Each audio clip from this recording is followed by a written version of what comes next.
नमस्कार, मी अनुपमा देसाई जवळगी आणि तुमचं माझ्या YouTube चॅनलमध्ये स्वागत आहे. आज हा नवीन वर्षाचा पहिला व्हिडिओ आहे. त्यामुळे पुन्हा एकदा सगळ्यांना नवीन वर्षाच्या खूप खूप शुभेच्छा. लवकरच चॅनल्सवर एक नवीन न्यूज घेऊन येणार आहे. नवीन आपली चॅनलची जी नेक्स्ट स्टेप आहे ती मी अनाउन्स करणार आहे. त्यामुळे बघत राहा, सबस्क्राईब करा, नोटिफिकेशन्स ऑन ठेवा म्हणजे तुमची मिस होणार नाही. आता बघा नवीन वर्ष म्हणलं ना, की एक नवीन ऊर्जा असते. आपण नवीन रेझोल्यूशन करतो, नवीन स्वप्न बघतो, नवीन गोल्स ठरवतो आणि एक असं वाटतं, की एक नवीन सुरुवात आहे. एक फ्रेश सगळं वाटतं आपल्याला, एक नवीन उत्साह येतो. पण बऱ्याच वेळेला आपल्याला आपल्या गोलच्या संबंधी, स्वप्नांच्या संबंधित आपलं असं असतं, की बाहेरच्या काही परिस्थिती किंवा अशामुळे आपलं ते पूर्ण होत नाही किंवा आपल्याला ते जड जातं, अवघड जातं. पण आज मी तुम्हाला अशा 3 गोष्टी सांगणार आहे. म्हणजे 3 असे आहेत, की जे आपण स्वतःशी खोटं बोलतो, त्यामुळे आपलं ते स्वप्न किंवा हे काही गोष्टी पूर्ण होत नाहीत. तर यावर्षी जर हे आपण स्वतःशी खोटं बोलणं थांबवलं, तर आपलं हे वर्ष खूप वेगळं जाऊ शकतं. सो बघूया पहिलं खोटं काय बोलतो आपण आणि ते आहे, की मला खात्री आहे सगळ्यांनी आपण कधीतरी हे म्हणलेलं आहे, की मी उद्यापासून सुरुवात करीन. आता ह्याच्यामध्ये बघा, की आपल्या डोक्यात पहिल्यांदा येतं, की डायटिंग असेल, एक्सरसाइज करायचा असेल, काहीतरी वेळ लवकर उठायचं असेल, लवकर झोपायचं असेल, सोशल मीडिया कमी वापरायचा असेल, हे अगदी ऑब्व्हियस आपल्याला गोष्टी हल्ली येतात, की आपण म्हणतो, की उद्यापासून कमी करीन. पण ह्याच्यापेक्षा आत खोलवर काही गोष्टी असतात, की ज्याला देखील आपण म्हणतो, की नंतर करू, उद्यापासून करू वगैरे. आणि त्या ॲक्चुअली आपण जर का केल्या ना, तर आपल्या आयुष्यात सगळ्यात जास्त बदल होऊ शकतो. अ, त्या आपण का करत नाही? कारण काय होतं, की त्या करायला थोडंसं काम लागणार असतं आपल्याकडनं. काही गोष्टी आपल्याला त्या एक्नॉलेज करायला लागणार असतात. त्या मनाच्या खोल काही-काही गोष्टी असतात. त्यावर आपण थोडं काम करण्याची गरज असते. त्यासाठी प्रयत्न करायची गरज असते. आणि बऱ्याच वेळेला हा जो बदल असतो, जो आपल्याला स्वतःमध्ये करायचा आहे, विचारांमध्ये करायचा आहे, तर त्यासाठी ना एक भीती असते. की हे नाही झालं तर काय? हे म्हणजे लोकं काय म्हणतील? लोकं हसतील किंवा रिस्क आहे. कुठल्याही बदलामध्ये थोडीशी रिस्क असते. आपण जे रोजचं आयुष्य चाललेलं आहे ना, ते तसंच्या तसं झालं तर मग ते तसेच रिझल्ट येतात, जे तुम्ही काय करताय त्याच्या अनुसार. पण आपल्याला काहीतरी वेगळं हवं आहे, वेगळं करायचं आहे, तर मग ती रिस्क घेणं गरजेचं असतं. कारण रिस्कच्या पलीकडे जाऊनच आपल्याला यश मिळणार असतं. आता अशी काही-काही गोष्टी बघा, की कधी-कधी ना नात्यांवर काम करायचंय. आपल्याला दिसतंय, की नातं नीट चाललेलं नाहीये. पण त्याच्यावर काम करायची गरज आहे. त्याच्यावर आपल्याला संवाद वाढवायची गरज आहे, काउन्सिलिंगची गरज असेल, काहीही असेल. हे दिसत असतं, आपल्याला खुणा मिळत असतात, पण तरी आपण म्हणतो, की नाही उद्यापासून ह्याच्यावर काम करेन. असं आपण ते पुढे ढकलतो. कारण ते आपल्याला वाटतं, की काम करणं अवघड आहे. दुसरी गोष्ट असते नोकरीत आहात, दुसरी नोकरी बदलायची असेल, आनंद नाहीये नोकरीमध्ये, रोज जायला अगदी असं वाटतंय, की आपल्याला नाही जायचंय जॉबला, पण दुसरं आपल्याला बघायचं आपले हिंमत होत नाहीये. किंवा असं असेल, की तू खूप वर्ष नोकरी केली, आता खूप वर्षापासून मनात एखादी बिझनेसची आयडिया आहे, काहीतरी आहे आणि असं वाटतं, की आपलं स्वतःचं करायचंय. पण ते देखील वर्षानुवर्ष जातायत आणि आपण म्हणतो, की नाही मी उद्या सुरू करीन, पुढच्या वेळेला असं. सो वर्षानुवर्ष हेच तुमचे जे रेझोल्यूशन आहेत त्याच्यामध्ये काहीच फरक पडत नाहीये. तर त्याचा असं घ्या, की त्याच्यामागे थोडी भीती आहे. त्याच्यामागे बदलाची भीती आहे. तर यासाठी काय करायचं? तर ह्यासाठी पहिली गोष्ट आहे, की अ, तुम्ही जर का स्वतःला म्हणलं, की नाही आज मी सुरुवात करणार आहे. भलेही अगदी छोटासा स्टेप असेल. म्हणजे पाऊल अगदी काही खूप मोठं टाकायची गरज नसते. पण ती कुठेतरी सुरुवात करायची गरज असते. सो हे ज्या आपलं आयुष्य खरंच बदलायला हवं असेल ना, तर कधी-कधी ही अशी अगदी छोटी सुरुवात करणं गरजेचं असतं. कारण ते पुढे ढकललं वर्षानुवर्ष काही होत नाही आणि मनाच्या कोपऱ्यात कुठेतरी असतं, की करायचंय, हे आता नीट चाललेलं नाहीये. त्यामुळे अगदी छोटा का होईना आज ताबडतोब एखादं पाऊल उचलायची गरज असते अशा वेळेला. आणि करून बघा. मग आधी तुम्ही आधी एखादा रिझ्यूमे करणे साधा नोकरी बघायची असेल तर. ह्या अगदी छोट्या-छोट्या स्टेप्स आहेत. तर त्यासाठी काहीतरी छोटी पण काहीतरी पुढे पाऊल टाकायची गरज असते.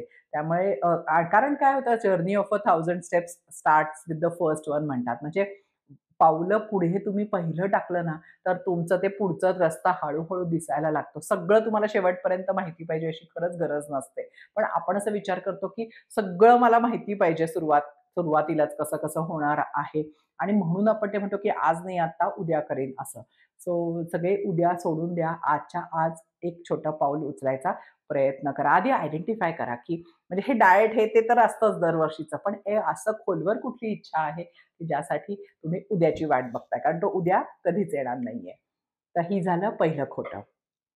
आता दुसरं खोटं आहे, हे देखील अगदी कॉमन आहे आणि आपण ते म्हणतो, की जेव्हा आयुष्यात ना निवांत वेळ मिळेल तेव्हा मी हे करणार आहे. तर आता बघा, की निवांत वेळ कधी-कधी मिळतो. म्हणजे एखादा ऑफिसमधला मोठा आपला प्रोजेक्ट झाला, की एक आठवडाभर जरा थोडं निवांत असतं. घरात स्त्रियांना, सगळ्यांना, गृहिणींना दिवाळी वगैरे असा मोठा सण झाला, की नंतरचे थोडे एक 4 दिवस थोडे निवांत असतात, एवढंच.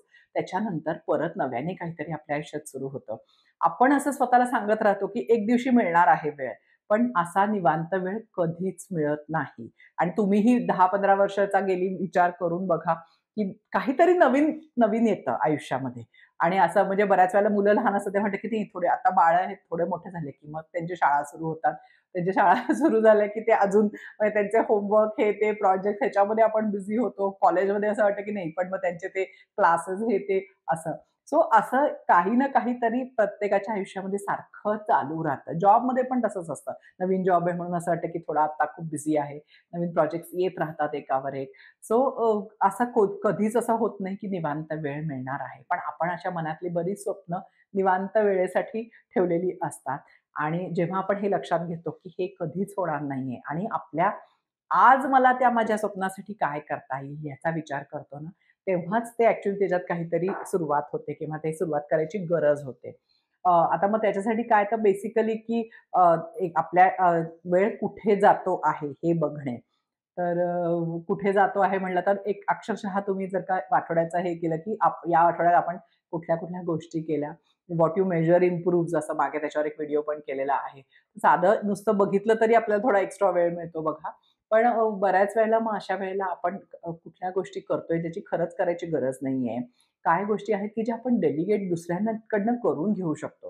कारण बऱ्याच वेळेला असं आपली एक समजूत असते, की मीच ही गोष्ट फक्त चांगलं करू शकते. दुसऱ्यांना कुठे ते इन्स्ट्रक्शन्स देत बसा वगैरे असं. पण मग सगळा तो भार आपल्यावरच येतो. कामाच्या ठिकाणी असेल, घरी असेल. तर अशा वेळेला आपण कुठे काही डेलिगेट करू शकतो. कुठे काही कामं आपण वर्षानुवर्ष करतोय म्हणून करत राहतो. ती पूर्णपणे बंद करायची गरज आहे का? असं करत आपण आपल्या स्वप्नासाठी किंवा ह्याच्यासाठी आहे त्या रुटीनमध्ये कसा थोडा वेळ काढू शकतो, हे बघणं गरजेचं आहे. कारण ते असं पुढे आपण मिळेल ना, कधीतरी वेळ मिळेल असं म्हणलं तर ते कधीच स्वप्न पूर्ण होणार नाहीये. सो आज अगदी कमी 10 मिनिटं असतील, 15 मिनिटं असतील, काहीतरी त्या गोष्टीसाठी एक वेगळा वेळ अलॉट करणं, आपल्या ह्याच्यामध्ये रोजच्या ह्याच्यामध्ये काढणं फार गरजेचं आहे. कारण आपण खूप गोष्टींसाठी म्हणतो मेडिटेशन मी आता जेव्हा वेळ मिळेल तेव्हा मी सगळा अभ्यास करेन, जेव्हा मेडिटेशन करेन, तेव्हा व्यायाम करेन, तेव्हा अजून काही माझ्या प्रोजेक्ट्सवर काम करेन. एखादी आर्ट क्राफ्टचं सुद्धा असतं. सगळं झालं की मग मी निवांत हे करायला घेईन वगैरे. पण नवीन जबाबदाऱ्या येतात, नवीन कशात तरी आपण अडकायला लागतो. सो आज या ह्याच्यामध्ये त्याच्यासाठी वेळ अलॉट करणं, की हा वेळ त्याच्यासाठी आहे. भले 10 मिनिटं असतील, हे फार गरजेचं आहे. आणि बऱ्याच वेळेला ना मदत मागायला आपल्याला असं वाटतं, की गिल्टी वाटतं किंवा असं वाटतं, की अरे आपली एफिशियन्सी कमी झाली. पण मग आपण एखादी दुसरी गोष्ट करण्यासाठी आपल्याला आहे त्याच्यामध्ये कोणी मदत केली तर काहीच हरकत नाहीये. त्यासाठी काही असं वाईट वाटून घ्यायची किंवा कमीपणाचं काहीच नाहीये त्याच्यामध्ये. सगळ्यांना मदत लागते. आपण इतक्या लोकांना मदत करतो, पण आपल्याला कोणाची मदत घेताना भयंकर लाजल्यासारखं होतं किंवा असं वाटतं, की आपला आत्मसन्मान कमी होतोय, की कोणी आपल्याला मदत करतंय. तर ते उलटं आहे. आपण जितकं आपल्या स्वप्नांवर, आपल्या ह्याच्यासाठी काम करू, तितका आत्मविश्वास पण आपला वाढणार आहे आणि जी चिड असते, जे फ्रस्ट्रेशन येतं, कारण बरेच वर्ष आपण ठरवलेलं आहे आणि लक्षात यायला लागतं, की याला आपल्याला कधीच वेळ होत नाही ही गोष्ट करायला. सो त्यामुळे जो एक आपला उत्साह कमी होतो, एक नकारात्मकता येते, ती कमी होते. सो आजच्या आज त्यासाठी 5 मिनिटं काढा, 10 मिनिटं काढा, पण एक वेळ रोज त्याच्यासाठी काढा आणि बघा, की मग किती आणि आपल्या आवडीच्या मनासारख्या गोष्टी स्वप्न पूर्ण करण्यासाठी जेव्हा आपण वेळ काढतो ना, तर इतरही कामं हा मी खूप अनुभव घेतलेला आहे, की इतरही कामं भरभर होतात. कारण तुम्ही फ्रेश असता, तुम्हाला ती गोष्ट आपण स्वतःसाठी करायची हे आपल्याला जेव्हा माहिती असतं ना, तेव्हा इतरची रोजची रुटीन कामं ना भरभर होतात. त्यामुळे अजून सगळाच एक थोडासा उत्साह आणि आयुष्य बदल घडतो. सो ही दुसरी गोष्ट आहे. दुसरं खोटं, की कधीही निवांतपणा मिळणार नाही, वेळ काढायलाच लागणार आहे. आता तिसरी गोष्ट आहे, की आपण जे स्वतःला खोटं बोलतो ते आय कान्ट डू इट, मी हे करू शकत नाही. आता काही गोष्टी रिअलिस्टिक आहेत, म्हणजे आता प्रत्येकचं तुम्ही उदाहरण द्याल लगेच किंवा ह्या गोष्टी आता मी या वयात करू शकत नाही, बरोबर आहेत. अशा काही असतात. आता मी उद्या म्हणलं, की मी आता क्रिकेट खेळून इंडियन टीममध्ये जाईन, IPLमध्ये जाईल विमेन्स, तर नाही जमणार. तर इतके वर्ष खेळले नसले तर. या सगळ्या रिअलिस्टिक गोष्टी आहेत, की आय कान्ट डू इट. पण काही आय कान्ट डू इट असे असतात ना, की जे आपण म्हणजे सहज आपल्याला जमू शकतात, पण आपण ते आधीच स्वतःला म्हणतो, की मला हे जमणार नाही. आता हे जमणार नाही मध्ये काय असतं, मला बिझनेस करायला जमणार नाही, की मला अ, या आपलं डेट वगैरे काहीतरी असेल, मला या कर्ज मुक्त होता येणार नाही, मला इतक्या लोकांसमोर बोलता येणार नाही. अशा बऱ्याच मनातल्या हे असतात आणि त्याच्यामागे ना हे सुरुवात करायच्या आधीच ही भावना असते, की मी हे करू शकणार नाही. ती त्याच्यामागे असते भीती. सो आपल्याला भीती वाटते, की हे करताना म्हणजे लोकं काय म्हणतील, आपल्यालाच कसं वाटेल. हे सगळ्याचा जो एक बदलामागची भीती हे एक मुख्य कारण असतं. सो सुरुवातीला आपण प्रयत्न न करताच म्हणतो, की आय कान्ट डू इट. आणि दुसरं हे आय कान्ट कधी येतं, जेव्हा एखादी गोष्ट आपण सुरू करतो आणि मग काही दिवस त्याच्यातली प्रगती दिसते. पण मग नंतर ती प्रगती थांबते किंवा हळू प्रगती व्हायला लागते. तेव्हा देखील आपण यामध्ये एकदा म्हणतो, की मला हे जमणार नाही. मग आता तुम्ही बघा, की वजन सुरू करताय, काहीतरी अजून व्यायाम करायला घेतलाय, हे ते वजन कमी करायला घेतलंय. तर सुरुवातीला थोडं झालं आणि मग एकदम एक प्लॅटू येतो. प्रत्येक गोष्टीत येतो. अगदी बिझनेसमध्ये येतो. असा काही ग्राफ असा नेहमी अगदी वर जाईल असं नाही. मध्ये-मध्ये असं स्टेडी होतं, स्टॅग्नंट होतं. प्रगती थांबते असं वाटतंय किंवा त्या रेटनी होत नाही असं होतं. तर हे सगळ्यांच्या आयुष्यात सगळ्या बाबतीत होतं. पण मग बऱ्याच वेळेला मग आपण इथे परत म्हणायला लागतो, की मला हे नाही जमणार, मला हे नाही येते करायला, आय कान्ट डू धिस, की मला हे बिझनेस नाही जमत आहे, मला हे, आणि मग आपण त्या पॉइंटला सोडून देतो या ह्याच्याने. तर सगळ्यांनाच हे सगळ्या गोष्टीतनं जावं लागतं. डर के आगे जीत है म्हणूनच म्हणतात, की जे काही सक्सेसफुल होतात, यशस्वी होतात, ते ह्याच्या पलीकडे जातात म्हणूनच ते सक्सेसफुल होतात. सो म्हणून अशा वेळेला ते आपण काय म्हणतोय, की का मला काय जमणार नाही हे आधी लिहून काढायचं. That is the best way, की मला हे करायला जमणार नाही. असं कागद घेऊन लिहून काढायचं. मग त्याच्यावर थोडा विचार करायचा, की हे खरं आहे का? म्हणजे की हे आपण असंच म्हणतोय, की हे खरंच खरं आहे. आणि मग बऱ्याच वेळेला असं लक्षात येतं, की हे एक बिलीफ आहे. हा एक विश्वास आहे. आपण एक विचारांनी आपण एक धारणा आपली झालेली आहे आणि एकदा झालेली धारणा आपण पुन्हा नव्याने विचार करून बदलू शकतो. मग त्याच्या उलटं अपोझिट त्याचं अफर्मेशन लिहायचं, ते व्हिज्युअलाइज करायचं पूर्ण झालेलं आहे. बऱ्याच वेळेला असं होतं ना, आता मला या वयात मी गाडी शिकू शकत नाही. या वयात मला गाडी चालवायला जमणार नाही. या वयात मला नवीन भाषा शिकायला जमणार नाही. या वयात मला काहीतरी ट्रेकिंग वगैरे करायला जमणार नाही. आणि आपण असं बघतो, की कितीतरी लोकं वेगवेगळ्या वयात ते काम करत असतात. म्हणजे आपल्याला जे वाटतंय, की नाही जमत, बरेच लोकांना जमलेलं आहे. सो आपण प्रयत्न करायच्या आधीच जे नाही म्हणतो, ते आपण बदलायला पाहिजे. कारण पहिलं हे आधी काढायला पाहिजे, की आय कान्ट डू धिस. आणि मग त्याच्या ह्याच्यावर कांट वोंटचा पण एक व्हिडिओ केलेला आहे. त्याची मी लिंक देते. आणि मग एक साधं जरी म्हणलं, की मला हे जमत नाहीये आत्ता, मला हे आत्ता जमत नाहीये, असं म्हणलं ना, तरी सुद्धा तुम्ही जे प्रत्येक वेळेला कांटच्या वेळेला तुम्ही मी करू शकत नाहीच्या ऐवजी असं म्हणलं, की मी हे आत्ता करू शकत नाही. म्हणजे काय होतं, की ब्रेनला कळतं, की ही शक्यता आहे, की तुम्ही हे करू शकाल. तर मग आपल्याला ज्या गोष्टी महत्त्वाच्या आहेत, त्यासाठी ह्या भीतीच्या पलीकडे जाऊन थोडा विश्वास ठेवायला लागतो, की मी हे करू शकते. आणि म्हणूनच तुम्हाला ते स्वप्न आहे, म्हणूनच तुम्हाला ते गोल दिलेला आहे. नाहीतर काय सगळ्यांना सगळ्या गोष्टीत इंटरेस्ट असो असं नाहीये. तुमच्या मनात जर का असं वाटतंय, की हे आपण करावं, तर ह्याचा अर्थ ते तुम्ही करू शकता. त्यामुळे असं स्वतःशी बोलण्याचा हे पहिल्यांदा सुरू करायला पाहिजे, की मी अजून करू शकत नाही, पण प्रयत्न केला तर नक्की हळू जमेल. सो ते पुन्हा मगाशी सांगितलं तसं एक छोटंसं पाऊल पुढे टाकलं तरी भीती कमी होते.